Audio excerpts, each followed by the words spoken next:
బుద్ధి ఉందా బుద్ధి లేదా అని అడుగుతా ఉన్నా. ఏమండి నారా చంద్రబాబు నాయుడు గారు, అసలు నీకు బుద్ధి ఉందా లేదా? అన్నం తింటున్నావా, గడ్డి తింటున్నావా? ఏమిటి ఆరోపణలని అడుగుతా ఉన్నా. ఇంత దుర్మార్గంగా పోలీసు వ్యవస్థను నీ చేతిలో పెట్టుకొని సిగ్గు ఎగ్గు లేకోకుండా జగన్మోహన్ రెడ్డి గారి మీద ఆరోపణలు చేసి ఒక అజ్ఞాతమైనటువంటి పోలీసు అధికారుల టీం పెట్టుకొని వాళ్ళ రహస్యంగా నువ్వు కేసులు పెట్టి బెదిరించాలని ప్రయత్నం చేస్తావా? బెదురుతావా మేమని అడుగుతా ఉన్నా.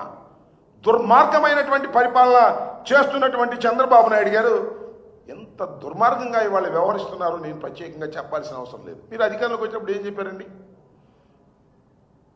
రాజకీయాలు ఎన్నికల వరకే, రాజకీయాల తర్వాత అందరూ సమానమే చెప్పావా? ఏమిటి వాళ్ళు నువ్వు చేస్తున్నది? ఎన్ని కేసులు పెడుతున్నారు మీరు? అక్రమైన కేసులు ఎన్ని పెడుతున్నారు? ఎంతమంది లోపల పెడుతున్నారు? బెయిల్ రాకుండా ఎందుకు ట్రై చేస్తున్నారు? గడ్డి తినే కార్యక్రమాలు మీరు అంతా చేస్తూ ఇవాళ మా మీద మీరు ఆరోపణ చేస్తున్నారు.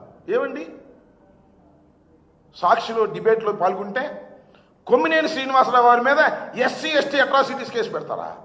బుద్ధి ఉందా అసలు మీకు?